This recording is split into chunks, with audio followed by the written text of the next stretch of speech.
같아요. 왜냐면 이제 이 게임 개발로 코딩을 배운다고 했을 때 어머니들이 굉장히 많이 하셨던 걱정이 더 게임 더 좋아하게 되면 어떡하지? 게임에 더 빠지게 되면 어떡하지? 이런 질문들을 많이 주셨는데 이런 능력들이 단순히 게임을 하는 것과는 너무나 다른 거죠. 뭔가 그쵸. 스토리를 만들고 스토리텔링도 하고 기획도 하고 근데 이걸 만들려면 또 디자인도 해야 되고 그쵸. 그리고 코딩도 해야 됩니다. 그래서 그러한 다양한 것들을 하고 자기가 창작할 수 있게 되는 거죠.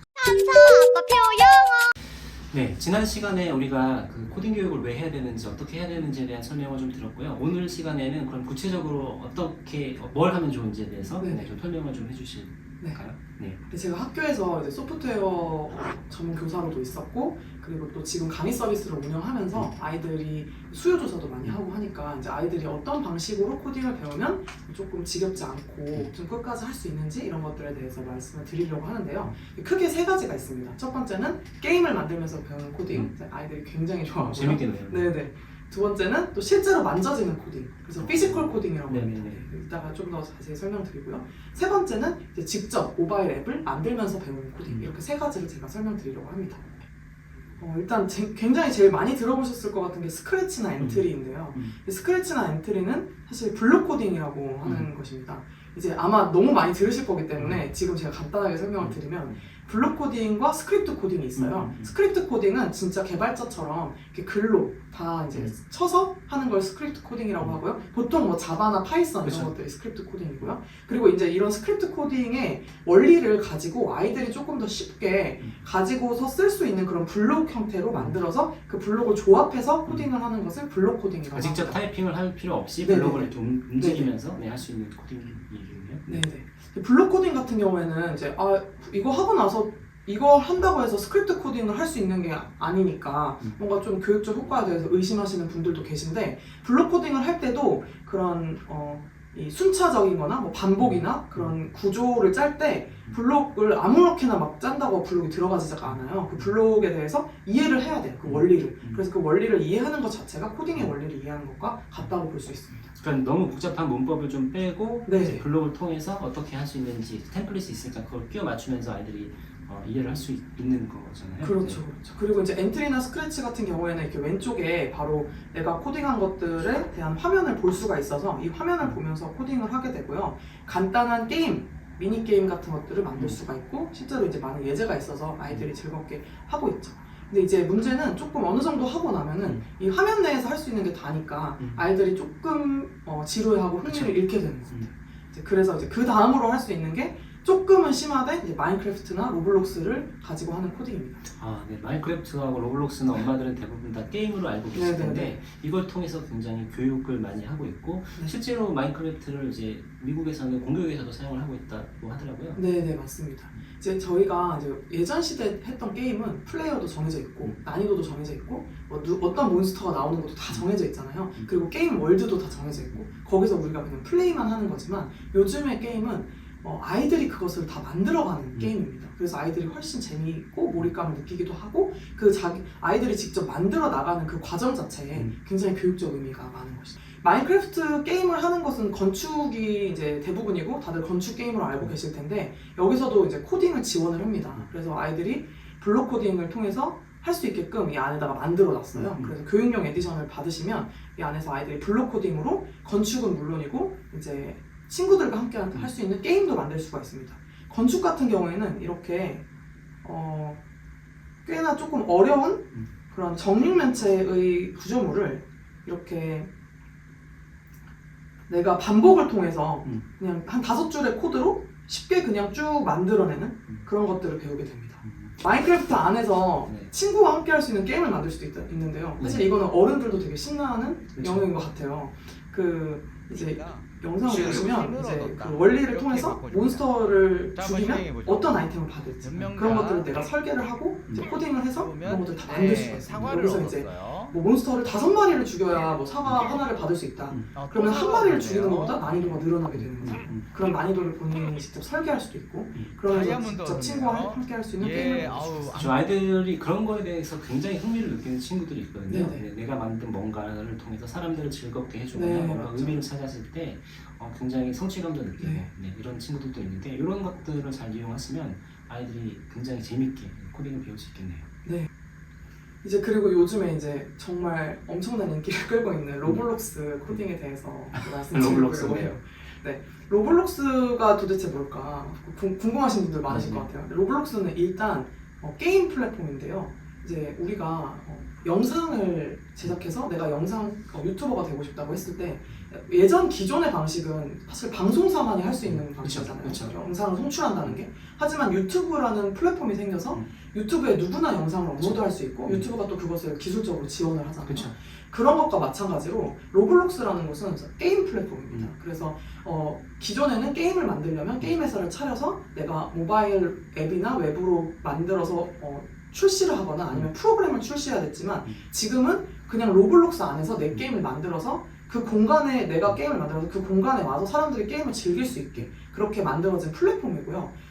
이 게임을 만들 수 있는 모든 것들을 로블록스 스튜디오라는 곳에서 지원을 하고 있습니다. 그래서 그 안에서 내가 뭐 플레이어랄지 안에 이제 게임 월드를 설계하고 그리고 뭐 디자인 그리고 심지어 거기에다 돈을 내야 된다면 그 돈의 단위까지도 다 정해서 만들 수가 있습니다. 이 로블록스라는 것도 엄마들이 아시겠지만 그 스퀴드 게임, 오징어 게임이 굉장히 선풍적인 인기를 끌었을 때 이 게임을 만들어서 이걸 가지고 또 그 돈을 버는 사람들도 굉장히 많았고 이렇게 됐었죠. 그래서 지금 더 중요한 건 앞으로도 더 중요한 건 이런 창작 능력, 그렇죠. 크리에이터가 될 수 있는 능력들이 굉장히 중요한 건데 엄마들이 좀 관점을 바꾸실 필요가 있는 게요. 지금 메타버스라는 거에 대해서 굉장히 많이 아실 텐데 우리 아이들이 자랐을 때는 지금 우리가 유튜브에서 굉장히 많은 시간을 보내듯이 이 메타버스라는 플랫폼 안에서 굉장히 많은 시간을 보내면서 콘텐츠 소비도 하고 거기서 정보도 얻고 쇼핑도 하고 이렇게 될 텐데 지금 그 메타버스에 가장 가까운 플랫폼이라고 하는 게 마인크래프트, 로블록스, 그 다음에 뭐 포트나이트 얘기하고 있고 뭐 제페토도 얘기하고 있고 이런데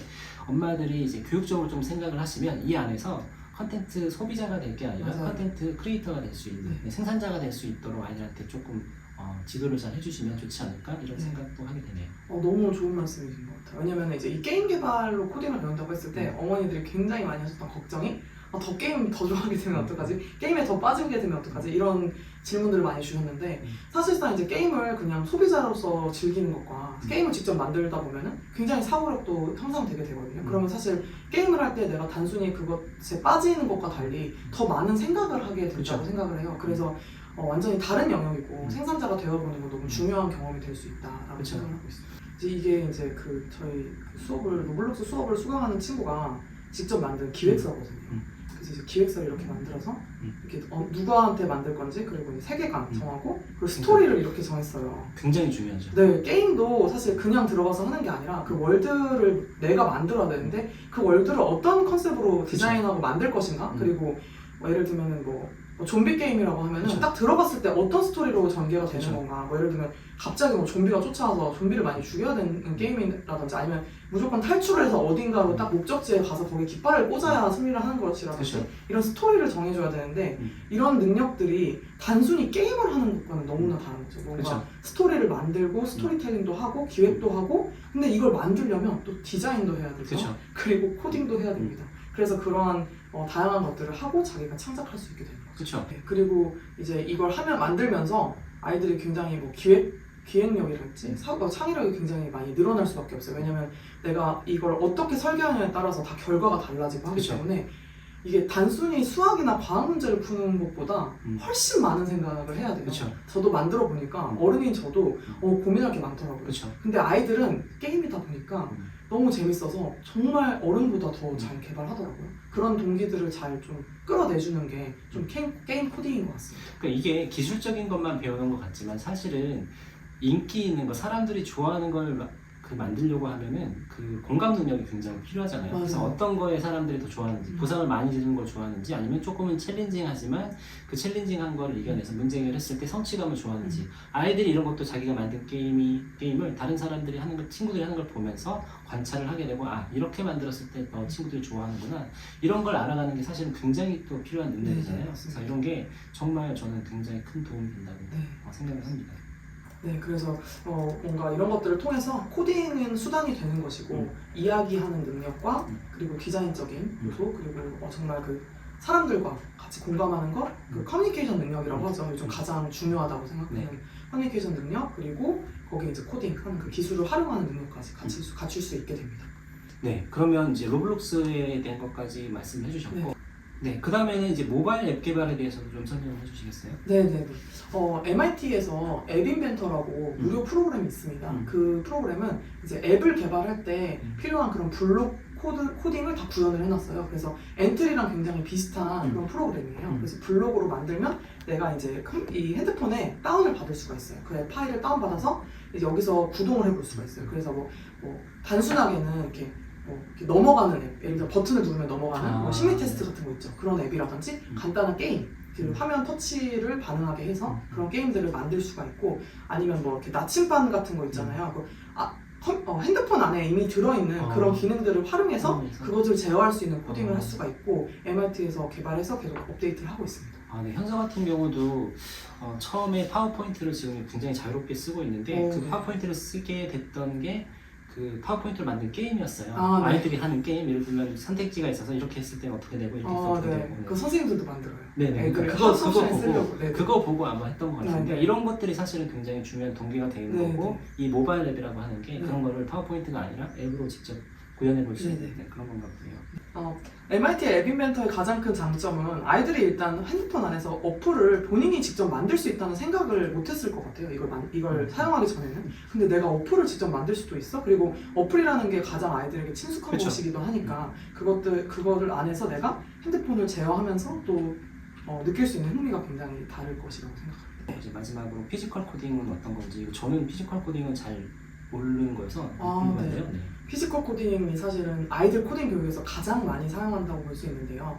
이제 저희가 지금 계속 말씀드린 거는 컴퓨터 안에서 구동이 되는 거잖아요. 근데 이제 조금 더 실제적인 거를 원하는 친구들이 있어요. 나 게임도 재미없고 이런 안에서 일어나는 것도 특히 재미없다, 이런 친구들은 실제로 내가 물건을 움직여보면서 코딩을 배울 수가 있는 게 바로 피지컬 코딩입니다. 내가 내린 명령어로 로봇이나 레고 그리고 사물을 움직이는 것이고요. 직접 그 움직임을 관찰하고 만져볼 수 있다는 게 가장 큰 장점입니다. 이거 저희 현장도 해봤던 것 같아요. 이렇게 밑에 한 깔고 그 안에서 로봇이 움직이게 해서 네, 어떤 맞습니다. 방향으로 가게 하는 거. 모든 로봇과 사실 모든 로봇이 피지컬 코딩이라고 보시면 될 것 같습니다. 그리고 자율주행차도 그 코딩을 통해서 그 자율주행차 움직임을 제어하잖아요. 그런 것들도 다 피지컬 코딩이라고 생각하시면 될 것 같습니다. 피지컬 코딩의 가장 큰 장점은 다양한 센서랑 전기 회로를 직접 경험해 볼 수 있다는 것이 있거든요. 예를 들면 자율주행차를 만들 때 이 장애물을 그 장애물을 만나면 멈추는 차를 만들려면 그 안에 그 장애물을 감지하는 센서들을 부착해야 돼요. 실제로 그게 다 사용하는 기술들이고, 그런 좀 센서에 대한 감각이 익혀진다는 장점이 있죠. 그리고 내가 코딩하는 걸 직접 바로 눈으로 볼 수 있다는 거, 그게 가장 큰 장점입니다. 이게 이제 피지컬 코딩인데요. 이제 이게 로봇팔이나 뭐 금고 만들기, 이런 장난감 만들기로 쓰이는데, 이 로봇팔이 이제 이렇게 인사도 하고, 이제 저기 인사를 자동으로 하려면 저 센서가 있어야 돼요. 어떤 인풋이 있었을 때 어떤 아웃풋을 낼 건지 이런 것들을 코딩을 다 하는 거겠네요. 네, 그렇죠. 그게 만약에 내가 이렇게 안녕을 했을 때 같이 안녕을 하면 그 안녕을 한다는 그 동작 자체를 코딩을 해줘야 돼요. 그래서 그거를 어떤 각도로 얼만큼 움직일 건지를 코딩해주면서 내가 원하는 움직임을 만들어내는 거죠. 굉장히 재밌겠네요. 네, 그죠. 아이들이 제일 좋아합니다. 이 부분. 그렇군요. 바로바로 이제 눈에 보이는 것들이 있으니까. 네, 이런 거 했을 때 엄마 아빠한테 해보게 하고 엄마 아빠의 반응 이런 것들을 통해서 아이가 또 동기부여도 되기도 하고 굉장히 성취감도 느끼고 이렇게 해보면 좋겠네요. 네, 제가 실제로 교사할 때 아이들이 그런 것들을 이렇게 개발하는 걸 보면 아이들이 더 이제 기술 친화적인 세대이기 때문에 더 신선하게 이렇게 여러 가지 기능을 넣어서 좀 어렵게도 만들고 싶어 하고 그걸 만들어요. 근데 제가 봐도 우리 아이가 이걸 만들었다니, 내 학생이 이걸 만들었다니, 이런 게 굉장히 뿌듯함이 있거든요. 근데 아이들은 어떡하겠어요? 어른들도 그런데 본인들은 얼마나 성취감 느끼겠어요? 그런 경험이 너무 중요하다고 생각합니다. 네, 그런 경험, 그러니까 굉장히 작은 성공 경험을 하나씩 쌓아가는 게 굉장히 중요하고, 그 성취감을 바탕으로 다른 학습도 이제 더 자신감 있게 할 수 있기 때문에 이런 경험을 해주는 게 굉장히 중요하다고 생각을 합니다. 네. 그래서 이제 지금까지 코딩 그 프로그램들을 되게 많이 설명을 드렸는데, 가장 기본적인 핵심은 아이들이 재밌고 좋아하는 것으로 아이들에게 그런 내적 동기를 부여해 주셔야 된다는 것이고요. 그리고 두 번째는 이제 이 모든 것들이 다 아이들이 굉장히 성취감을 느낄 수 있게 무언가를 만들어내는 크리에이터로서의 역량을 기를 수 있는 프로그램들이거든요. 사실 그리고 코딩이라는 것이 그 크리에이터적인 역량을 기르는 직접적인 기술이기도 하고, 이런 것들을 잘 활용하셔서 아이가 좋아하는 분야에서 크리에이터가 되는 그런 경험을 해볼 수 있는 것을 마련해 주시면 좋겠습니다. 네, 오늘 우리가 이제 김소리 선생님, 네, 전직 선생님, 지금은 김소리 대표님을 모시고 코딩에 대한 얘기를 쭉 했는데, 사실은 요새 이제 교육에 대한 이야기를 하는 많은 크리에이터분들, 인플루언서들을 보시면 굉장히 비슷한 얘기를 많이 하고 있을 거예요. 네, 정말 재미가 중요하다. 아이들 동기에 기반해서 원하는 학습을 먼저 했을 때 그 효과가 더 크다. 그리고 앞으로는 이제 점점 더 개인의 역량이 중요하고 자기가 잘하는 것들을 잘할 수 있도록 해주는 이런 게 굉장히 중요하다. 이런 공통적인 얘기를 하고 있어서 엄마들도 이제 그 부분에 있어서 조금 더 많이 공감해 주시고 실행을 해주시면 좋겠고, 마지막으로 회사 소개를 잠깐 좀 해주실까요? 물론 오늘은 우리가 코딩에 주제됐다 보니까 이제 코딩에 대한 얘기만 했지만, 사실 회사에서 이제 운영하시고 있는 회사에서 추구하는 어떤 교육의 방향이라든지 이런 것들에 대해 좀 설명을 좀 해주시겠어요? 제가 일단 학교에서 나와서 아까 이제 여러 가지 말씀들을 드렸는데, 학교에서 나오게 된 가장 큰 계기는 이제 교실 안에서 굉장히 많은 아이들을 보잖아요. 그러면 아이들마다 적성도 흥미도 너무 다른데 이제 거의 아이들의 가장 중요한 10대 내내 그 상위권, 중위권, 하위권이라는 것에 나뉘어가지고 그 자신의 자존감이 결정되는 게 제가 저희 제자를 보는 입장에서 너무 그게 속상한 거죠. 그런 거에서 아이들이 좀 좋아하는 것을 마음껏 배울 수 있게 하는 그런 계기를 마련해 준다면 아이들이 조금 더 행복하게 10대를 보낼 수 있을 것이다 라는 생각으로 저희 회사에서는 코딩이나 뭐 드로잉, 그리고 철학이나 뭐 정말 단순하게 종이접기, 뭐 아이들이 좋아하는 모든 주제에 대해서 깊이 있게 배울 수 있는 커리큘럼을 각 분야의 전문가님들과 함께 만들고 있습니다. 그래서 그런 콘텐츠를 제공하고, 특히 또 제일 중요한 거는 저희 그 콘텐츠를 들으면 아이들이 자신의 결과물들을 완성할 수 있게 저희가 모든 콘텐츠를 구성을 했어요. 이걸 프로젝트 학습이라고 하는데, 본인만의 프로젝트 학습을 통해서 다 정해진 게 아니라 자신만의 결과물을 내는 그런 경험을 하게 됩니다. 안에서 이제 얼마든지 언제든지 질문을 자유롭게 할 수 있고요. 그리고 친구들이랑 같이 만들면서 소통을 할 수도 있습니다. 실제로 이제 아이들이 지금 마인크래프트 코딩 수업이나 이제 로블록스 같은 것들을 듣고 있는데, 본인이 좋아하는 주제여서 그런지 너무너무 재미있게 듣고 있고요. 그리고 이렇게 몰입해서 하는 걸, 뭔가 하는 걸 처음 봤다고. 그러니까 그게 아이가 집중력이 없고 몰입력이 없는 게 아니라 결국 본인이 좋아하는 걸 만나면 집중력이 생기거든요. 그 경험을 해주셔야 되는 것 같아요. 그리고 또 아이들이 아까 그 우려에 대한 얘기인데, 게임을 하라고 엄마 이제 자유시간이니까 게임해 이랬더니 게임은 안 하고 어떻게 더 잘 개발할까 그거 수업 들으면서 연구하고 있다는 거예요. 그런 경험들을 주면서 뭔가 마지막에는 성취감 있는 결과물을 하나 딱 만들어내는 그런 저희 교육 서비스를 개발하고 있습니다. 이쯤 들으셨으면 아마 제 채널을 구독하시거나 제 책을 보셨던 분들은 왜 제가 오늘 이렇게 대표님을 모시고 이 영상을 찍게 됐는지 이해를 하실 거예요.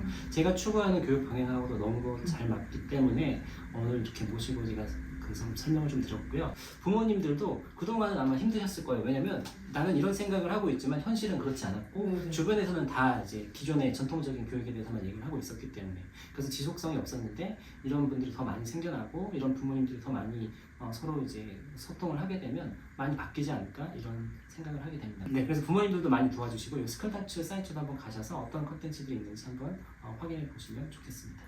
네, 그럼 오늘 이렇게 같이 해주셔서 너무 감사했고요. 마지막으로 엄마들한테, 부모님들한테 드리고 싶은 말씀. 네. 재미있게 배운다고 해서 교육적인 효과가 절대 없는 게 아니거든요. 아이들이 재미있게 배우지만 뭐 이모티콘 같은 걸 그려도 굉장히 그 안에 국어적인 사고력, 도덕적인 사고력 가져야 될 게 굉장히 많아요. 그래서 그 재미있는 주제들에 대해서 한 번 더 좀 관심 있게 아이에게 흥미를 가져주시고 또 그런 경험을 줄 수 있으면 좋을 것 같습니다. 네, 오늘 좋은 말씀 해주셔서 너무 감사하고요. 오늘 영상은 여기서 마치도록 하겠습니다. 네, 감사합니다. 감사합니다.